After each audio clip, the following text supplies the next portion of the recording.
L'ERPA, établissement de régulation des prix agricoles en Nouvelle-Calédonie, vous présente votre magazine Au cœur de l'agriculture. Votre magazine est préparé en partenariat avec la Chambre d'agriculture de Nouvelle-Calédonie. Qu'ils soient néo-ruraux ou jeunes agriculteurs, ils pratiquent l'agriculture de manière différente. Pour en apprendre plus, nous avons installé le studio mobile ici à Farino chez Jean-Christophe Gnotou, un ancien banquier qui a décidé de se reconvertir dans l'agriculture. Il va vous dévoiler une vision différente, sa vision de cultiver la terre. Mais nous irons aussi à la rencontre d'un jeune couple d'agriculteurs, Audrey et Henrik, qui ont décidé de vendre leur panier de légumes grâce à un réseau social que vous connaissez certainement tous, Facebook.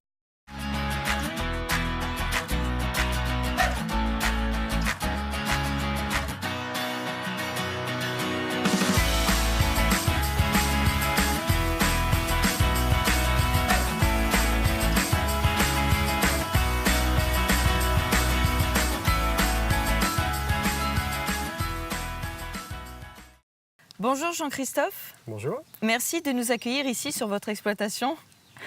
Vous êtes ce qu'on appelle un néo-rural, c'est-à-dire que vous avez quitté la ville, quitté Nouméa, pour venir vous installer ici à Farino pour faire de l'agriculture. Est-ce que c'était un rêve d'enfant de devenir agriculteur? Oh, c'est un rêve qui est arrivé sur le tard. Je pense qu'il était toujours en moi en fait, mais il s'est avéré qu'un jour ça s'est précipité et que ça s'est réalisé. Et c'était en 2010 maintenant. Donc ça fait longtemps, c'est une idée qui a mûri petit à petit. Tout à fait. Et quand elle était mûre, elle était mûre. En effet, c'est ce qu'on voit là en tout cas. Sans plus attendre, je vous propose de regarder un reportage justement où l'on pourra découvrir votre exploitation et votre nouvelle vie, un reportage réalisé par Lou Lourde. On regarde.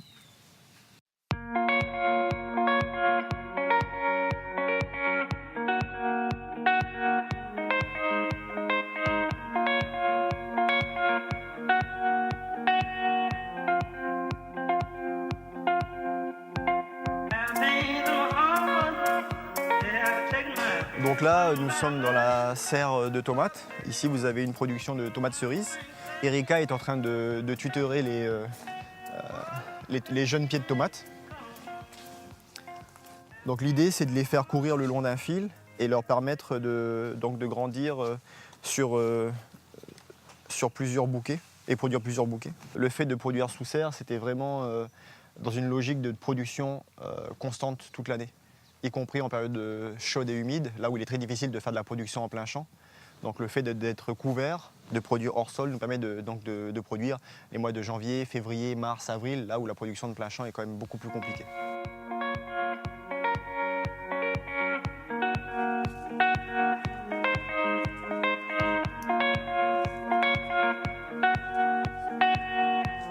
Ça équilibre. Ok, tu descends.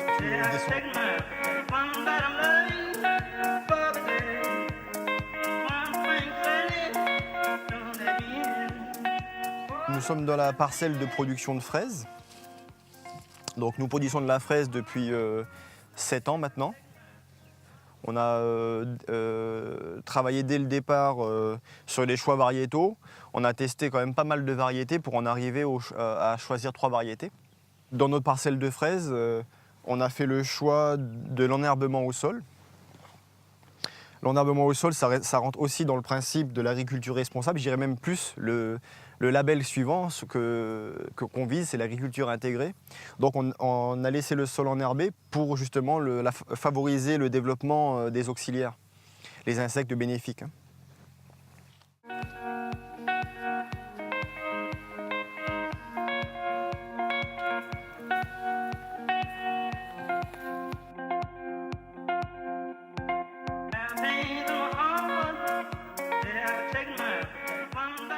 Salade, tomates et concombres, ce sont les 3 produits que nous produisons toute l'année. Je suis vraiment content là, cette table de salade là, elle est très très belle. Donc ça sera récolté demain et donc livré après-demain matin à 5 h au marché de Gros à Ducos. Et donc ça sera sur les étals dès vendredi dans la journée et tout le week-end. Très beau produit, je suis vraiment très satisfait de la qualité. Ça fait plaisir à avoir des beaux produits comme ça. L'idée de l'agriculture responsable, au niveau de la partie phytosanitaire, c'est de réagir uniquement lorsque c'est nécessaire. Donc on regarde, on analyse et on prend une décision uniquement de traiter si cela est nécessaire.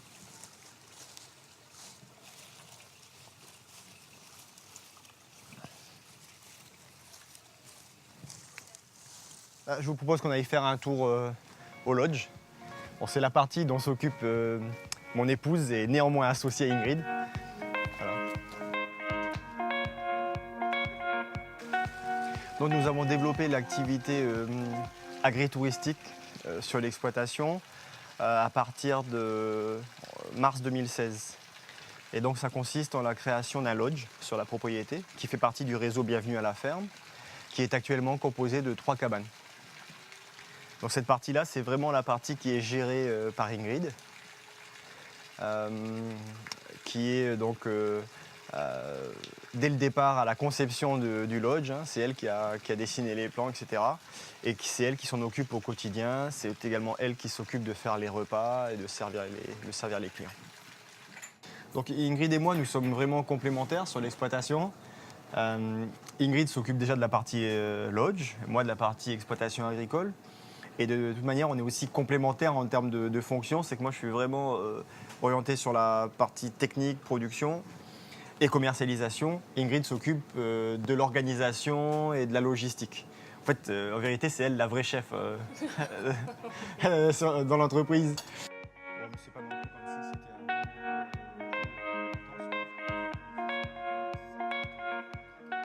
si c'était Entreprise que vous avez créée là. Merci. Et justement, certains de vos employés continuent à s'activer toute la journée. Ils travaillent toute la journée ici. On travaille à partir du lever du jour. Donc on a un horaire qui est décalé sur l'année. Actuellement, on démarre à 6h30 et on finit à 13h30. D'accord. Vous avez combien d'employés à peu On a 8 près salariés. Ok. Et justement, vous avez eu envie de faire de votre exploitation une entreprise finalement comme une autre. Est-ce que vous n'êtes pas un peu influencé, on va dire, de votre ancien métier de banquier pour faire votre exploitation? Pour moi, ça s'est imposé dès le départ. Une exploitation agricole, c'est une entreprise. Et donc justement, avec 8 salariés, les emprunts à la banque et tout ce qui est dans la gestion d'une entreprise au quotidien, ça fait qu'on est une entreprise comme une autre, effectivement. Sauf que la différence, c'est qu'on produit du fruits et légumes. Donc ça nous est pas passé par l'esprit de faire différemment que de gérer une entreprise. Vous avez donc une vision de chef d'entreprise Ah, je suis un chef d'entreprise, oui. au quotidien. Avec une vision de stratégie, de développement, d'investissement, financière, marketing et tout ce qui va avec. Oui. D'accord, et justement, en parlant de stratégie, vous avez décidé de produire des tomates et de la salade en janvier, au moment où personne n'en produisait. Et finalement, quand tout le monde en produit, vous décidez de faire des fraises. Oui. Et c'est stratégique. Est-ce que c'est justement le nouvel agriculteur qui est peut-être plus avancé que ses aînés?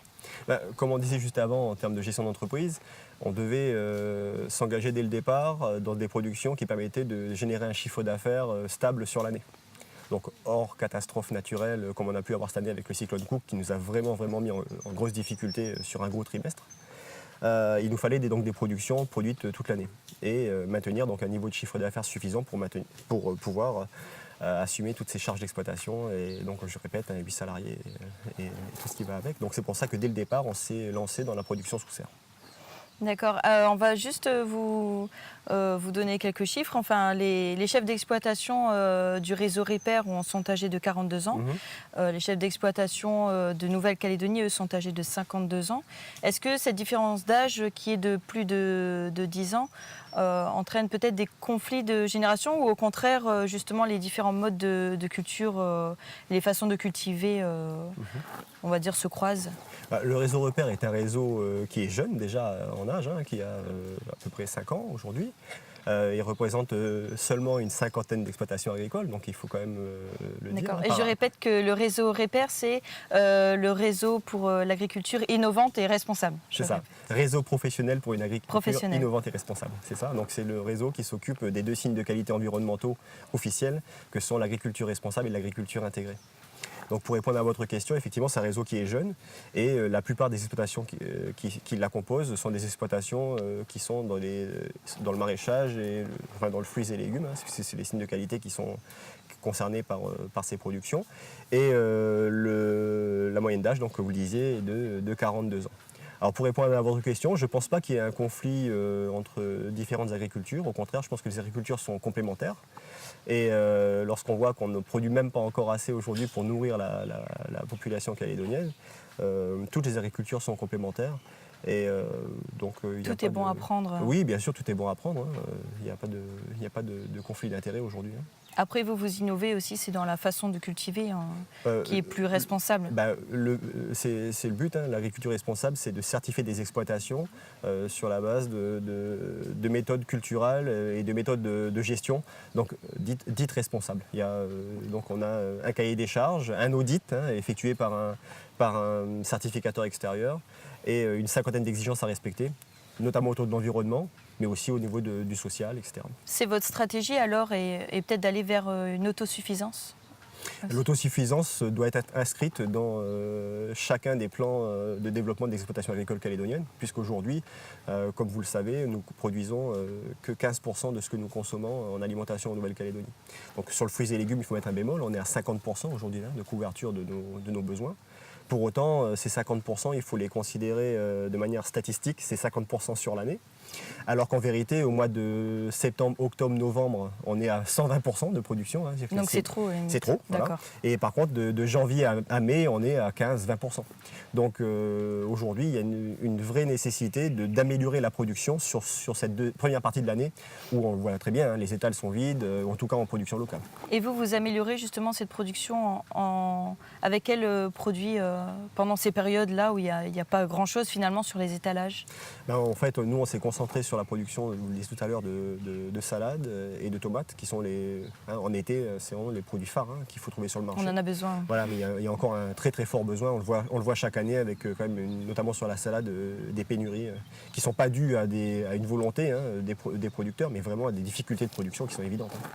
Et vous vendez facilement? Comment ça se passe au niveau de la commercialisation justement? J'ai développé un réseau de clients depuis que je me suis installé et aujourd'hui je suis assez satisfait. Je fonctionne plutôt sous forme de partenariat producteur-acheteur, donc ça se passe très bien pour moi. Les relations se font bien? Oui, je pense qu'elles se font bien. Et il suffit de se concentrer sur les besoins de nos clients et surtout des besoins des consommateurs. Parce qu'il faut bien se souvenir d'une chose, c'est que ce soit nous, le producteur, ou les intermédiaires qui font jusqu'au consommateur. Le final, c'est le consommateur. Le final, c'est le consommateur, c'est celui qui nous nourrit tous. C'est celui qui achète nos produits. Donc on a une vision vraiment consommateur. Justement, en parlant de commercialisation, il y a un jeune couple de Poya, Audrey et Henrik, qui se sont lancés dans l'aventure et qui ont décidé de vendre leur panier de légumes d'une manière très originale, puisqu'ils passent par les réseaux sociaux. Facebook, je suppose que vous connaissez quand même. Je vous propose sans plus attendre de regarder ce reportage réalisé par Cédric Thiéa.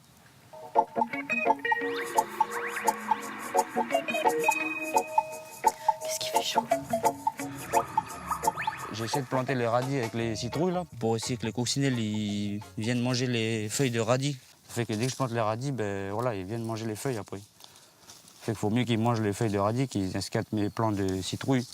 Parce qu'après ça pinaille pour le démarrage, s'ils sont trop attaqués. Ça fait que j'ai préféré mixer un coup là, puis voilà, ça y est, c'est bon. Ils ont attaqué les feuilles comme je voulais. Je vais faire les roquettes un coup vite fait. Couper un coup la salade, la petite roquette. Passer par là. Passe par là. Alors ça c'est de la salade. C'est une autre sorte de salade. Un peu plus de goût, ça fait un peu comme le cresson. C'est bien relevé en goût, goût de moutarde un peu épicé. Il n'y a que celle-là en ce moment que j'arrive à faire pousser quand il fait chaud. Vraiment les températures pleine terre, celle-là elle tient bien.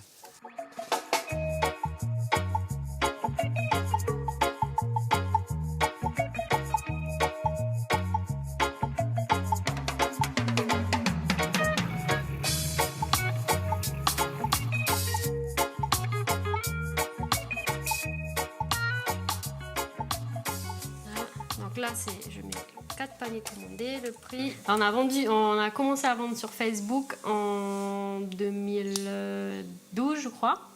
On avait des difficultés à vendre nos légumes. Donc les grossistes, un coup ils en voulaient, un coup ils voulaient pas de légumes. Donc, en voyant sur Facebook les gens vendre pas mal de choses, et là, on s'était dit les paniers. Et là, on vendait tout. Donc, navets, courgettes, enfin tout ce qu'il y avait. Et les gens, au fur et à mesure, ils étaient contents, en fait, satisfaits des paniers. Alors, j'ai vu leur page sur Facebook, comme ils mettaient sur le groupe BKP Annonce. Et après, c'est comme ça que j'ai pris contact avec eux. C'est la première fois, justement, que je prends les paniers avec eux. Et j'ai vu les produits, ils ont l'air très bien, de bonne qualité, donc je pense que non, je vais les recontacter encore. Alors, il y a des personnes, pas mal de personnes, qui ne veulent pas aller sur Facebook et qui seraient intéressées par nos paniers, donc m'ont demandé quelle solution on pouvait avoir. Donc, je leur ai dit que je pouvais créer un site. Donc, je l'ai fait, Légumes du Nord. Et à partir de là, ils peuvent avoir la composition du panier, des photos, tout ce que je mets sur Facebook est sur le site. Et il suffit juste de passer commande dessus. Et moi, je reçois tout de suite par mail. Et de là, je prends toujours un cahier, ce cahier-là, que je puisse vous répondre et noter tout de suite votre commande. Le site est ouvert 24/24, Facebook, on reçoit des messages à 2h, 3h du matin. Le matin, je me lève avec mon café et je note les commandes.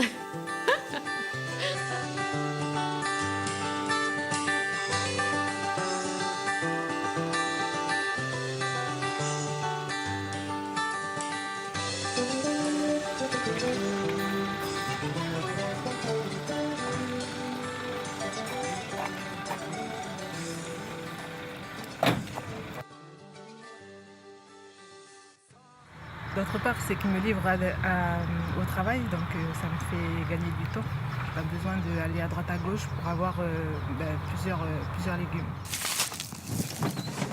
Livraison de Charles. Bon, les goûts.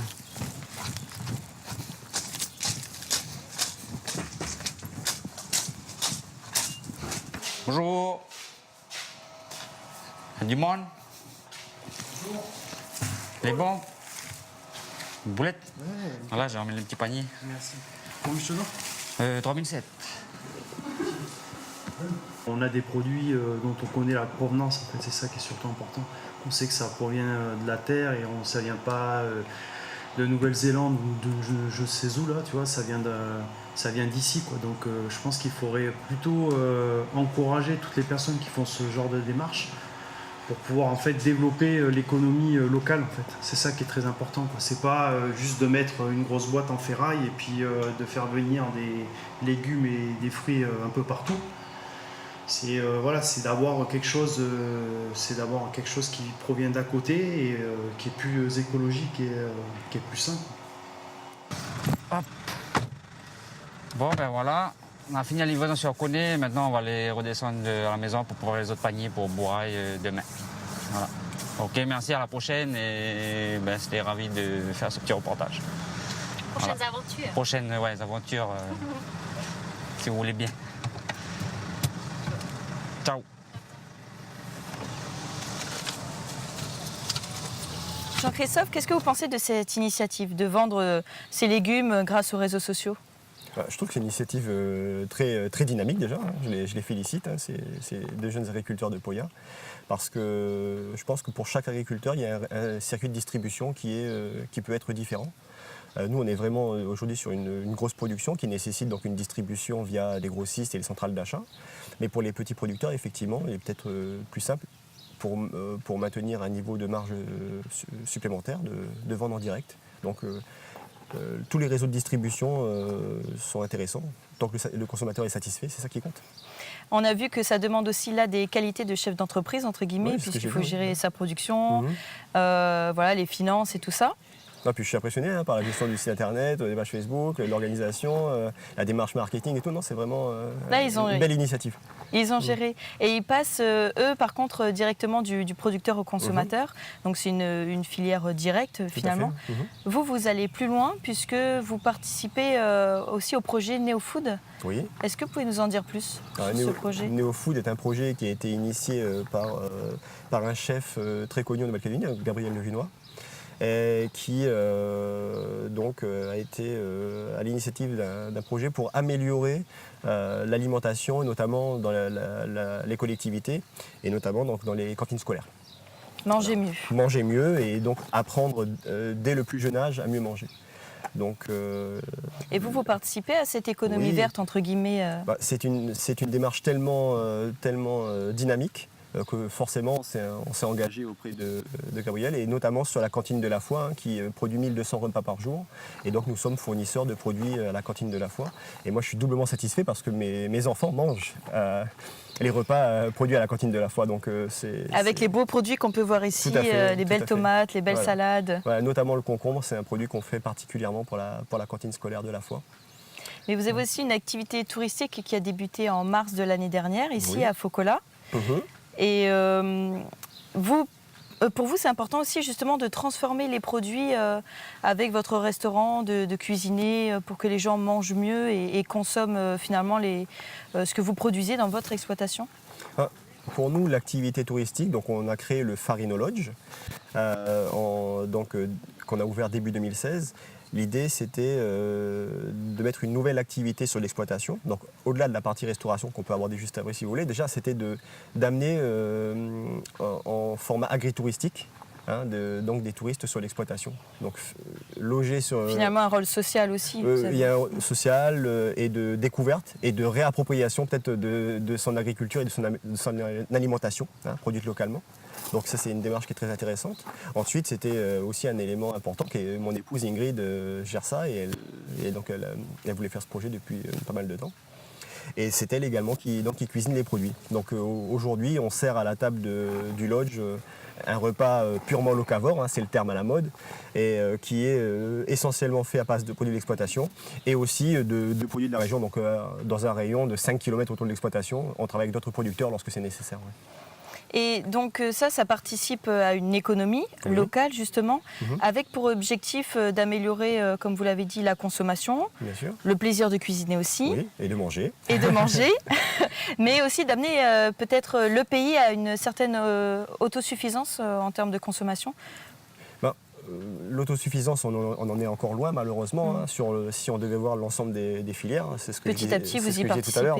Mais chaque initiative est une initiative qui pose une pierre à l'édifice. Donc il faut effectivement améliorer notre production pour atteindre cet objectif. Mais il faut savoir une chose aussi, c'est qu'il y a aussi un rôle social des consommateurs. Il faut que le consommateur privilégie l'achat de production locale. Parce que il a un rôle aussi important. Bien sûr, c'est celui qui achète, c'est celui qui consomme, qui décide, et comme dans tout commerce, comme dans toute activité. Donc au final, si le consommateur est demandeur de plus en plus de production locale, il va y avoir un effet boule de neige, plus de producteurs, plus de production, etc. etc. Donc on ne peut pas tout demander aux producteurs, il faut aussi que l'ensemble de la société soit attachée à consommer local. Que ce soit une filière qui fonctionne avec tout le monde. Bien sûr. En fait. Et en plus, on peut, à mon sens, c'est une vision macroéconomique. Pour moi, un pays riche, c'est un pays forcément qui a des ressources naturelles comme on a la chance de l'avoir ici, mais c'est aussi un pays qui est capable de nourrir sa population.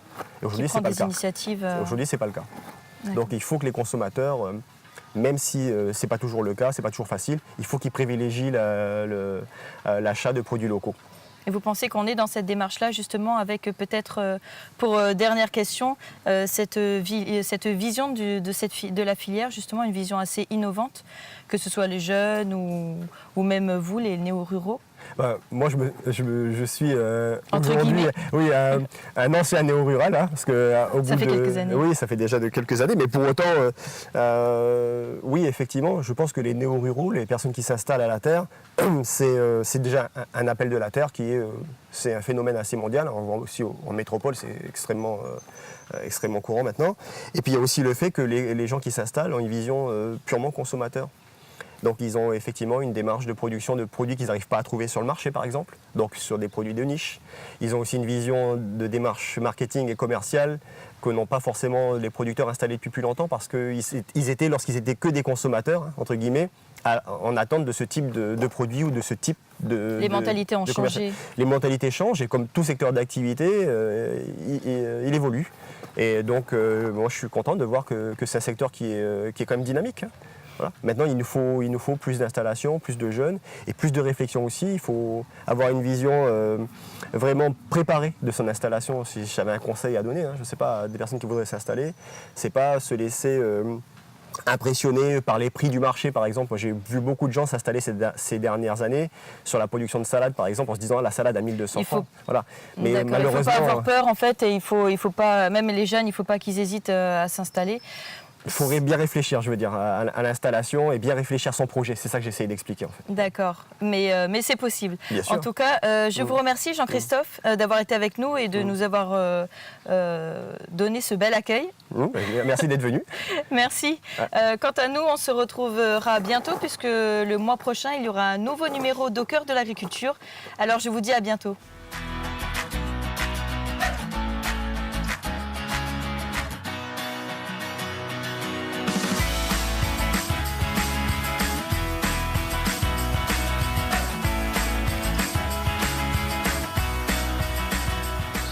Votre magazine Au cœur de l'agriculture vous a été présenté par l'ERPA, l'établissement de régulation des prix agricoles en Nouvelle-Calédonie.